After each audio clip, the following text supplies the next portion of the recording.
Good afternoon and welcome to Elevating the Conversation. My name is Paul Reed. I'm honored to be publisher of the Journal of Business. And I'm also honored that every month, so many of you choose to join us for a conversation about some really important issues in our community. You know, we launched this series for just that reason, because you asked us for a venue for conversations like this to help move our community forward. So far this year, we've talked about the convention business with Spokane Public Facilities District CEO, Stephanie Curran. We previewed the vaccine effort with Spokane Regional Health District, Dr. Frank Velazquez. We discussed diversity, equity, and inclusion with NAACP's Keonta Duncan. And we explored the reasons behind our housing shortage with Greenstone Homes founder, Jim Frank. And we heard a mid-year economic update last month from Washington Trust economist Steve Scranton. Next month, we will talk with Kimley and Higgins CEO Gordon Hester about the pandemic impacted office and retail space situation in downtown Spokane. We're all very interested in that. And we have more great topics coming up later this year. We hope you join us. But today, I'm very pleased to have with us Jennifer Koenig, branch manager here for Robert Half International, for a discussion about the tight job market. As you know, finding employees has been a major challenge for businesses as we navigate our way out of this pandemic. Talent remains a critical component of this region's long-term prospects. So this should be a very compelling discussion, and we're eager to hear your questions for Jennifer. So without further delay, let's get ready to elevate the conversation. The path to economic recovery is the clearest it's been in more than a year. Vaccinations for COVID-19 are readily available, and governments are lifting restrictions. People are returning to restaurants, to ballparks, and soon to entertainment venues. For the first time in a long time, we can, in some settings, see each other smile again. But emerging from a recession doesn't come without its challenges. Companies that shed employees quickly when the pandemic hit are struggling to find the workers they need to ramp up again. Construction, manufacturing, and other industries that never slowed down are grappling with supply chain issues, in addition to workforce challenges. Worries of inflation are becoming more common, and housing shortages persist. But we are Spokane. We are Coeur d'Alene. We are the Inland Northwest. At the Journal of Business, we endeavor to keep you, our readers, informed on what's happening in our community. Our staff is dedicated to providing you with objective information on news and trends, with the goal of helping you be more successful on your chosen path. It's time to go beyond the sound bites. It's time for more depth than 140 characters can provide. It's time for elevating the conversation. Welcome to Elevating the Conversation. My name is Lynn Parrish. I'll be your host for the next 45, 50 minutes. And I'm joined today by Jennifer Koenig, Assistant Vice President and Branch Manager for Robert Half International, global human resources consulting firm. How are you doing today? Doing great. Thanks so much for having me. I appreciate you being here. Yeah. You know, I feel like we say this about a lot of things, but the job market has changed dramatically through the first 6 months of the year. When we first talked about doing this, the topics we were talking about are different from what we'll be talking about today. So how would you characterize the changes that we've seen over the last 6 months? Yeah, well, I'll take you back even a little bit farther. You know, about a year ago, we were seeing layoffs. We were seeing companies halt all hiring, right? So towards the end of last year, what we started to see is companies were growing. They had put off hires that they needed to hire for. And so at the beginning of this year, the floodgates just opened up. So I just saw some numbers in May. There was a report that came out. There's just over 8 million job openings here in the US. That's more than we've ever recorded. To give some context, 3 years ago, we were at about 7 million. 5 years ago, we were about 5 million. So the number of jobs has just skyrocketed, and companies are certainly feeling that, especially locally. Sure. You know, when you talk about a year ago, you're talking about pretty much the depth of the pandemic. So how do the conditions right now compare with the pre-pandemic environment? Yeah, you know, really, again, I think about what's the same and what's different, right? Sure. You know, the job market has been tight for a long time, you know, really for the last 3 to 5 years. What's different is the rise of remote work. That has changed work quite a bit. The amount of women that have left the workforce, people that have left the workforce, right, to help accommodate Sure. kids at home, all of that. Yeah. The amount of companies that are offering remote work resulting in people moving across the country. Right. You hear about Zoom towns like Bend, Oregon. So all of that has really changed the market significantly, and we're not done yet. I think we're still in that flux. And what you're seeing is that in some ways our population is going up locally, but all of those people that are here aren't necessarily available to hire. Sure. So with a combination of rising number of jobs open and more people coming, but also working remotely, I think what people are feeling is just a tightness that we haven't experienced before. Sure. So if you look at the Employment Security Department numbers on total workforce in Spokane County, it's actually smaller than it was pre-pandemic. So we have arguably more people, fewer in the workforce. And it's a interesting dynamic for our employers. Are there any industries that your company works a lot in the accounting and finance industry? Is that correct? We do. But that also covers, I mean, the small company that has a bookkeeper with 6 employees to the large company with, 80 people in an accounting department. So I think we get a view on a wide swath of industries here in Spokane. And, again, what we're seeing is more jobs, less candidates. And the question is why? I get that asked all the time, why is that the case? Sure. Well, I mean, again, as companies grow and as candidates have more choices, we've seen a rise in the last year of candidates saying, you know what, I like to work remotely. And maybe this is now what I require. Or, you know what, I used to be in hospitality, but maybe I don't want to stay here anymore. Maybe this is the time I get out, right? Maybe I go back to school. That employee that is the barista, the light assembly person, the Amazon worker, any of those employees are what I call really the Swiss Army knife employee, right? They could go to any of those places. But the question is, what do they really want? And the fact is they have choices. So we as companies have to decide, how do we attract and retain those employees to stay? That's the challenge.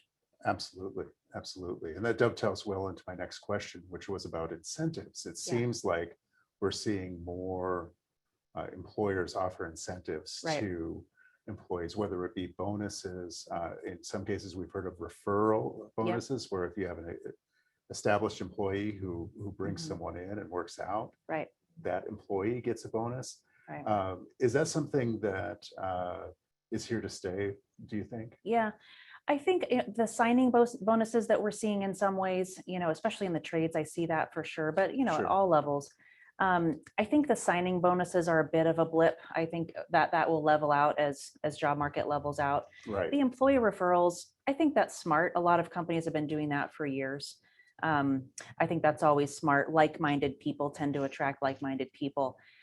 I think what we'll see continue to stay are options around certainly pay, being higher. That's come up quite a bit.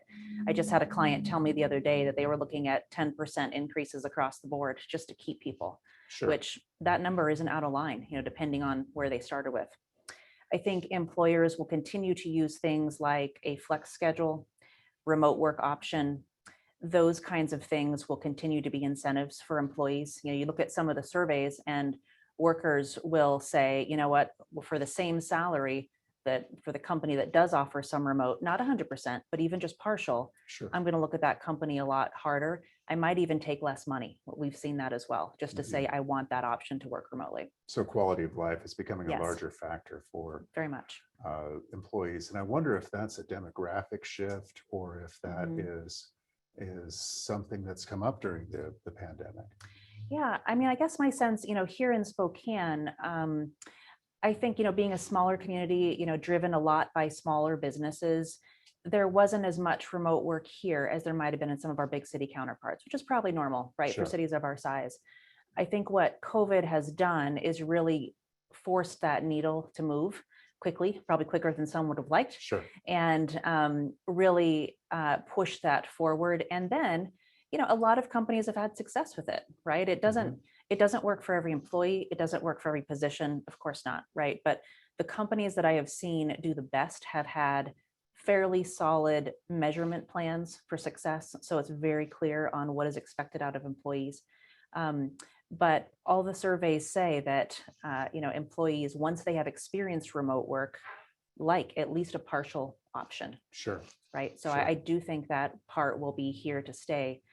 And again, I think people need to think about the position as a whole, not necessarily in the industry.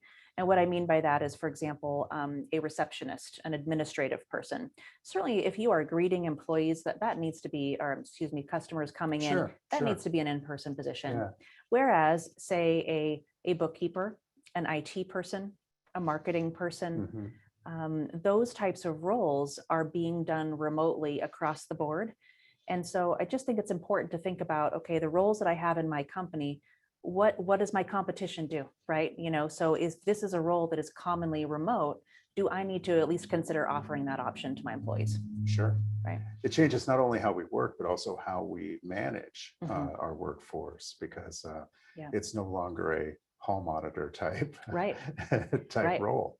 Right. And I've had some managers say, a lot of managers, including myself, don't tell my team, you would go remote and you wonder, how's this going to work? How am I going to work? How is this going to, play out? But I think what we've learned is that a few things. One, it has forced employer and employee to get to know each other on a different level, right? Sure. I think we all have stories of the kid in the background, the pets, various things happening that just, we get exposure to our lives that we wouldn't have otherwise. And I think that's been positive for the most part. Yeah. I think both employer and employee enjoy that.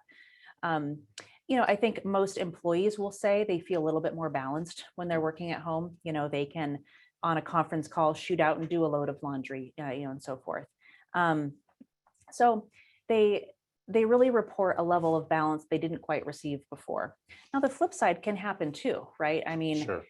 I have definitely heard of employees, and even myself, admittedly, your work is there, so you could do it anytime, right? Yeah. So you think of sending that email, you think of calling that client.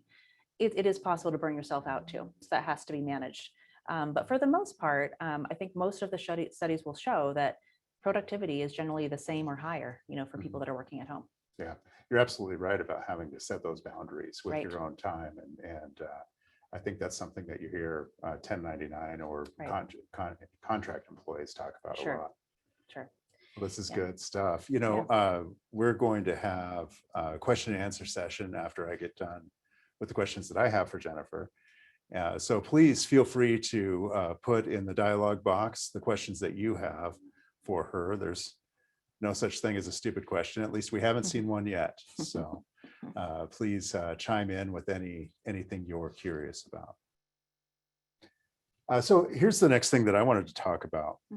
Anecdotally, we've heard business owners with employees in that minimum wage range or somewhere close to that. Right. They've attributed their struggles to two things: the federal unemployment bonus, Right. Which is going away in Washington here real quick, a couple weeks, Right. and Amazon's presence, the fact that they're offering higher wages for similar jobs. Right. Let's take those one at a time, and let's start with the federal minimum wage or the federal bonus. Right.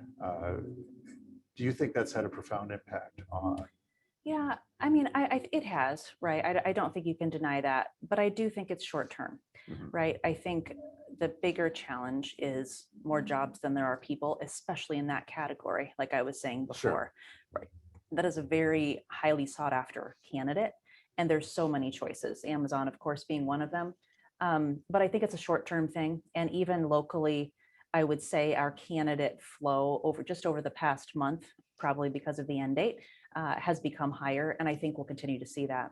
The other thing is school is about to be out, right? Right. And I know there are a lot of parents staying home because of the childcare piece. So I do believe that will help loosen things up as well. Sure. So extremely temporary. I think so. The childcare issue is a serious one Right. in our community. And you wonder if that goes away when school, to a large degree, when school Right. schedules return to Right. normal. Right. I mean, with a combination of some of these benefits going away, school going, summer shorter this year, right? Yeah, it just because it it is. is, which selfish. I have an 8-year-old, so I'm selfishly glad I need him to be in school. So yeah, I do expect in the fall, between school returning and less benefits, there will be more people in the market. Yeah. Mhm. What about the Amazon effect? Yeah.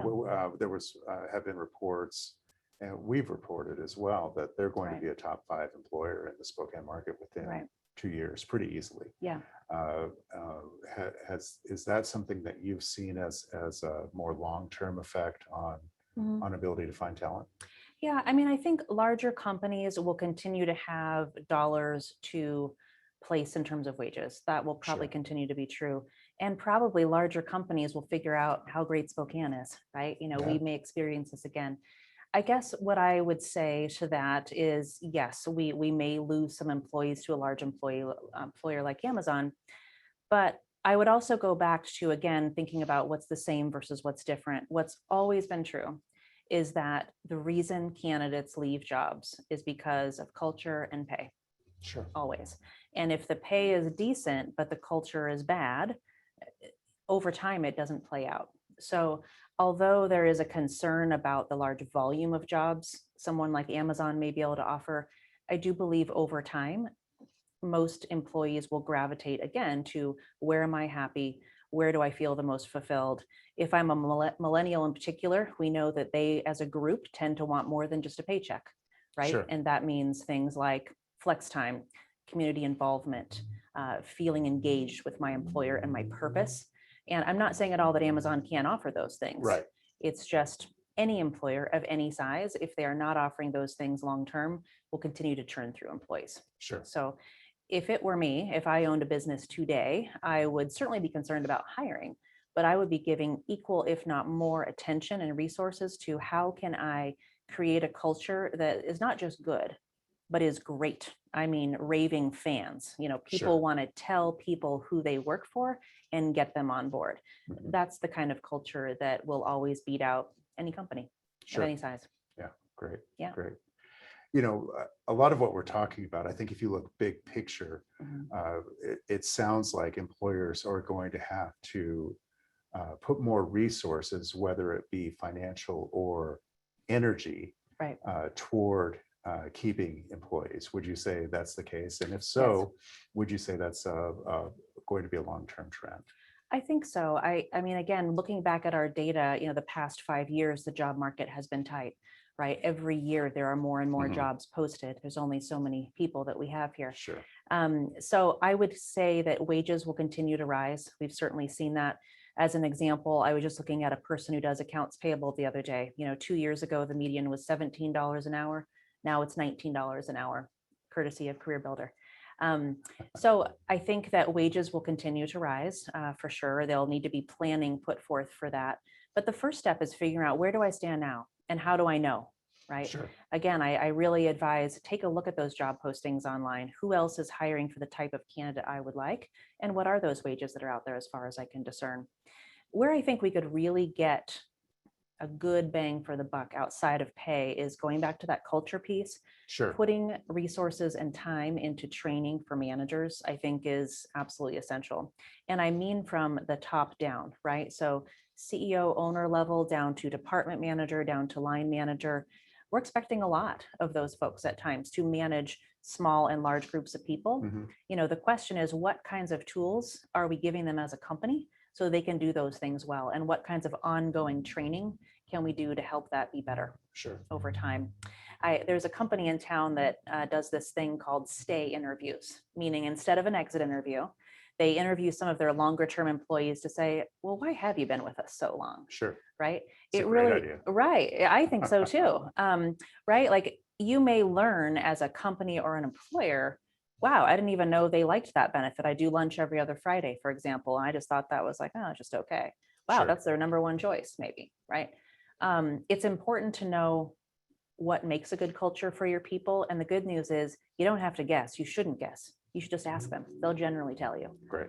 But providing those resources to those managers, I really do think is crucial. A lot of surveys will say that if an employee leaves a company, it's generally a lot to do of that has to do with their direct supervisor, right? Yeah. So how can we make them better and better prepared for the company's long-term goals?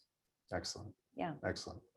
I think it's human nature for us to have a recency bias. So everything that's happening in the job market, we think about the pandemic, right? Right. And so, but then when you step back and look at it, you remember for years we've been talking about projected shortages in employees Right. for different trades, different areas, a lot of different areas. And so the other thing that we've seen is an increase in retirements during this time. So I'm just, and I don't expect you to have a rock solid answer to this, but I just wonder how much of this we would have been seeing regardless of having this hopefully once in a lifetime event happen over the last year and a half. I think that's completely spot on. We've talked right here at the Journal about events like that before. I mean, it's not a new topic. You're right, with the retirements coming on the heels of more jobs, it's certainly going to continue to be an unbalanced situation. So I don't have an answer to that specifically, as you indicated. I guess I would think about, again, and I would have said this 2 years ago, I'd be thinking about what pools of people am I not tapping into as an employer? So for example, are all of my positions full-time? Would it make sense for a few of them to be part-time? And could that open up a window for maybe a working parent who can only work 9 to 2? I don't know. Could I look at some of the groups in town that help employ people with special needs, right? Right. Could some of my jobs be done by that population of the group? Is there, one of my favorite populations is the semi-retired to retired person who still has very sharp and great skills. They just want to do some work once in a while. We work with a lot of accountants that way, and they have so many choices. They can say, Jennifer, I will work here, from June through September, the best months, and then I'm going to Arizona. Great. Okay. We can figure that out. Sure. Right. So how is a company really tapping into a different type of workforce? Have they put some thought into that? And again, it's not going to work for every company, right? If you're in manufacturing, you need people on the floor making the widgets. Right. That's true. But again, I would go back to what am I doing to pipeline that talent long-term? I love some of the work that's being done by some of the trade groups here in town, ABC, AGC, reaching out to the high schools, the junior highs. That's super smart. And I really hope that continues. But yeah, not a magic bullet there, but I'd be thinking about, is there anything I could tweak about my recruiting process that would help me tap into candidates that I haven't seen previously? Sure. Let's see, are we ready for questions yet?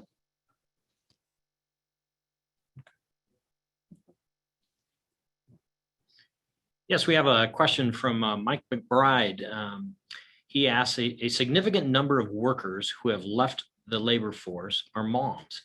Have you seen the companies you work with addressing this by offering childcare subsidies or even considering on-site childcare to attract talent? I can see companies who are not offering remote work losing out on a huge swath of potential labor for this reason. Yeah, that is a great question. Offhand, I cannot think of any companies that I know of that are offering a specific subsidy. I do hear in that vein, the ability to work remotely or flex schedules. If you're not able to work remotely, flex schedules can often really help. I do think, and again, forgive me, I don't know the exact numbers, but I know there are way more kids that need childcare versus our childcare spots here in Spokane. So that's probably a whole other conversation with differently qualified people than myself. But I do agree with the person's question around what can an employer do to help with that. And I think that'll vary by employer. Childcare is a huge barrier to entry for a lot of families, both due to the cost and also the availability, for sure. We have a question from Christopher Savage. Is there a great resignation coming our way that will be pervasive in almost every industry in our local economy due to the labor shortage and overworked personnel? That's a good question. I think what he is getting at is for the people that are working, some of them are working a lot, right? There's some major burnout going on. I just was reading an article just today that came out about US workers feeling much more burned out during the pandemic versus, say, our counterparts around the world. That doesn't surprise me. We generally work more than any country anyway. That is a really good point, and something that I think that employers should be talking about openly with their employees. For example, if that means small focus groups, if that means, hey, I want to get the team together and talk about how can we mitigate this extra work that we know we need to get done. Companies that are talking about that well, that are showing appreciation, right? The number of wellness plans I've seen rolled out in the past year has been fantastic, right? Around mental health in particular, physical health, whether you're in the office or not. These are all issues that employers are now taking on that I don't know that we would have seen in that larger amount. But the burnout is real. And as an employer or a manager, if you're not actively talking to your employees about that, I would highly suggest you do so, especially the remote ones, because you may not know how many hours they're putting in. So sometimes if you don't have a gauge on how many hours they may be working, it's probably important to sit down and just make sure we're having those conversations. What I found over time is that often the ability just to talk about these challenges solves more than half of the problem, right? So it's just the caring on that manager's side to sit down and have that discussion. It's real. From the resignation standpoint, the question was asked. I suppose what this currently means is if an employee is completely unhappy, feeling overworked, underappreciated, the news is they have choices. They don't have to be in that job anymore. And I actually do say to candidates all the time, in this job market, it makes zero sense to be in a job that's unhappy, where you're unhappy. It just doesn't make sense at whatever level that you're at. Now, people's happiness varies, of course, by individual, but employers should really take that seriously and make sure they are doing everything they can within reason to help their employees be happy. That reminds me of a question that I wanted to ask you, Jennifer, which is when you talk about the candidates that you have, how would you characterize in the industry that you work in the supply demand right now? Does it track with what we're seeing overall in terms of more people looking for work than workers?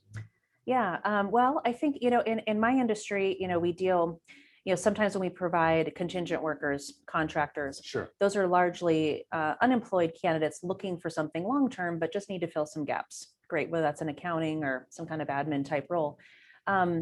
What we do see a lot of is the passive job seeker that isn't necessarily public, right? So Sure. these are generally people that are looking for something new, but they're not necessarily applying for jobs. Okay. So today, it's not uncommon for an employer to tell me, gosh, I'm just not getting any resumes. I'm not getting any applies. Who do you have? And then, if we do have some people, they'll be like, wow, where are you getting these people? Well, again, these are the passive job seekers that are looking, but not moving. Sure. Yeah. Sorry to interrupt. I was Yeah. just curious, when you talk about a passive job seeker, is it usually someone who already has a job? Correct. I'm Yeah, sorry. yeah, Yes. yeah. Somebody who is employed, but looking for whatever reason. And again, to the point made earlier, they have choices to do so. So whether they find a job through a staffing firm or on their own, there's more and more options out there. Sure. And again, another thing that I've seen that's different that I haven't mentioned yet, we're seeing companies nationally recruiting local employees for remote work, which we've never seen at these numbers before. Even for roles I didn't expect. I had an employee candidate tell me recently that he was called about a customer service position with a company that was largely customer service over the phone. The company was based out of state. The role was paying $18 an hour and 8 to 5, work from home completely. And that's above average what people are making here in that type of same job. So I thought, okay, well, that's interesting. Companies, I think, will continue to dip into our labor force here because we're relatively inexpensive compared to some larger cities around the country. Sure. So I feel like I'm always delivering bad news when I give these talks. But I suppose, this is just the numbers. This is a state of where we are today.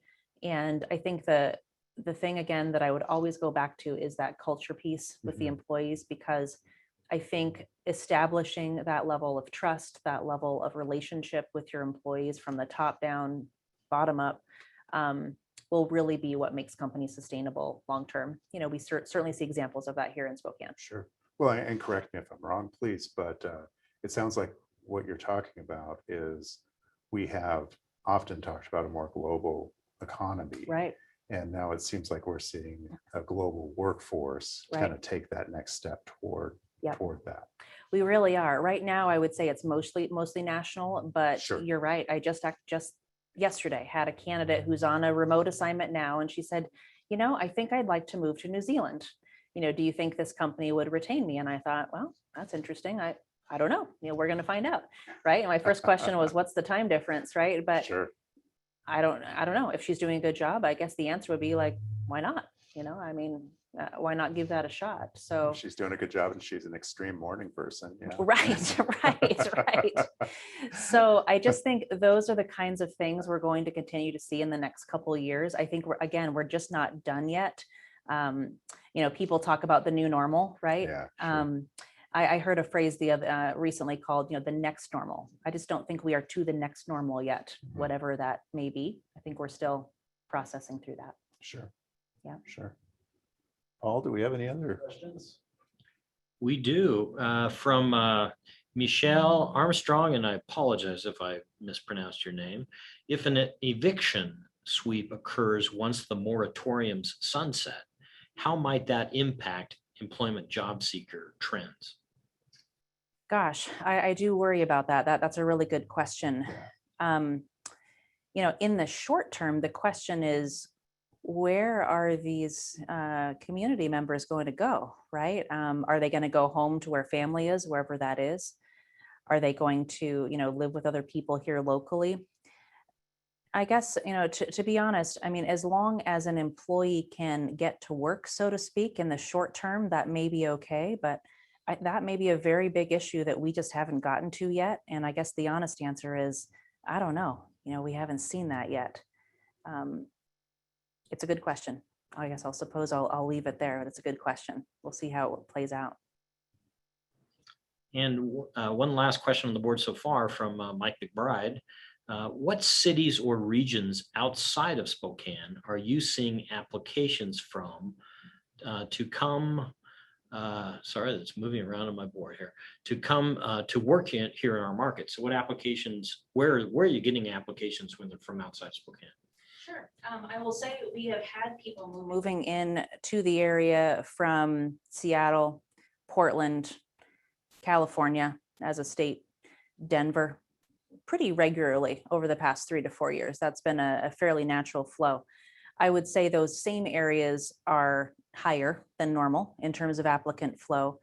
What we're seeing, interestingly enough, my husband's actually in real estate, so I see this kind of in two different sides. We see maybe one part of a couple has a job remotely that they can take with them, and the other one, say a trailing spouse, so to speak, calls us because they need a job here locally. We've gotten into the habit of, once we know somebody has moved here locally, we say, now do you have a significant other that came with you? What do they need to do, right? How can we help them locally? On the real estate side, what's interesting, I know we've had several employees who have wanted to move here, maybe even gotten job offers from local companies, but now they can't find a darn house, right? So again, that's a whole other topic, but it's an interesting thing to see how that plays out. But to answer the question, it's mostly West Coast, but it's not uncommon for us to see East Coast, Midwest at times. I've seen that for sure. And we do have a question from Lars Gilberts. Hi, Lars. Are you seeing housing availability and cost impacting recruitment from out of market? And what expectations should we have moving forward on this? It's a great question, Lars. Like I just mentioned before, sometimes there is a job waiting, but there is no housing available. At times, what we're trying to do now that we weren't doing before, as soon as a candidate tells us, I'm planning on moving here and I'd like to find a job, our second question is, do you have any family to stay with? Have you looked into the housing market yet? So we try to encourage concurrently looking for housing as well as having a job. We have seen more companies offering relocation than before, looking outside the area. We've seen companies increase relocation packages.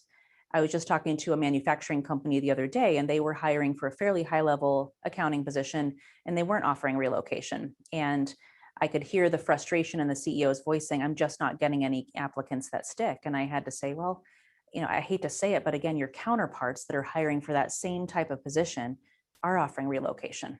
And it's not small, right? These are large numbers of 10, 20, $30,000 to move here to Spokane. So I think in terms of Lynn's question earlier, for some positions, you may want to consider as a company putting aside resources for later to continue to be able to import the talent that is needed. Because I think as we're seeing, I just don't know that we're going to find all that talent here locally. So relocation packages are on the rise for sure. Part of the title of this is finding equilibrium, Yeah. and so I'm just curious to know what is it that that needs to happen, or what do you think will happen to where we see a little bit more balance in that job market that we have? Gosh, well, that would be amazing if I knew that, right? Let's see. I would say, first of all, more candidates have to come back into the market, right? So whether that's people coming off of unemployment, whether that's parents coming back from the workforce, again, women, I would say, we talked about this on the women's leadership experience last month. Companies that have tracked and lost a higher proportion of women versus men need to be thinking about, how am I going to attract these women back, right? So, and again, I don't think you have to guess at how to do that. Ask them, right? They were just working for you recently. So I think number one, candidates have to come into the marketplace. Number two, companies have to think about, again, like I was saying before, how am I going to attract and retain these folks long-term? What is my long-term plan? And also, what am I going to do to, if possible, attract candidates from the outside area? We've had some pretty good luck actually reaching out to candidates that are living in some of the urban areas that maybe they are starting to think a little bit more about, like, do I have to pay these high prices for housing? I don't know that I do. I can work remotely, possibly. Maybe looking at a city like Spokane is a good idea. So in short, I would say more candidates have to come back. Hopefully that comes back within the next year. Companies need to get creative on some of their recruiting practices for sure. Sure. Yeah. Sure. One more question. Yes, from Ariel McClare. How do you suggest employers deal with the large skill gap in Spokane between entry level and executive level? Yeah, that's a really good one. Especially in the accounting world, we talk about how everybody wants that mid-range employee, that 3 to 5 years experience. And I think that's true for the mid-level manager, the mid-level supervisor. That's pretty common. A really great question. I think my advice would be to think about home growing that thing, right? Again, I know that takes resources and time, but if you want to grow your workforce the way you want to grow it for your industry and your company, I would think about, how can I attract really good people at an entry level and offer that upward mobility? When candidates don't see a level of upward mobility within their company, and it doesn't matter what position they come in at, they generally want to come in at a certain level and then eventually do more. Not everybody, but a lot of people do. So actively talking about what is the career path, what is open to you as an individual, talking about those plans, then providing that training, I think would be the best possible way to grow that talent. And then as those employees move through your system, you can backfill again with those entry level employees. It's a fairly basic plan. A lot of people do it. It's nothing new, but I think the opposite plan would be attracting away the mid-level candidate, right, who is already employed, probably making decent wages. And you'll have to think about, what can I offer that is different that person isn't already getting? So for you, for your industry and for your company, you'll have to decide which is better, or maybe it's a combination of both. But I highly recommend the growing internally. Often I do hear people say, well, what if I spend all this money and time on this individual and then they go somewhere else? That's a risk. That's always going to be a risk. But I guess I would temper that with saying, I bet most of the time, if you continue to provide an excellent culture, not just good, but excellent, you pay this person well, and you continue to offer some sort of professional or personal growth, they'll probably give you more years than you expect. Fantastic. Yeah. Yeah. Well, thank you, Jennifer. Hey, thank you. Appreciate you. This has been joining us today. fantastic. Yeah, it really has. Yeah. It really has. And thank you to you who have joined us this afternoon and tuned in to watch our conversation. Please join us next month. It's going to be July 15th, I believe, when Gordon Hester comes in and talks to us about commercial real estate, another fascinating topic that we have a lot of people that want to learn about. Have a great afternoon. Enjoy the weather, and we'll see you soon.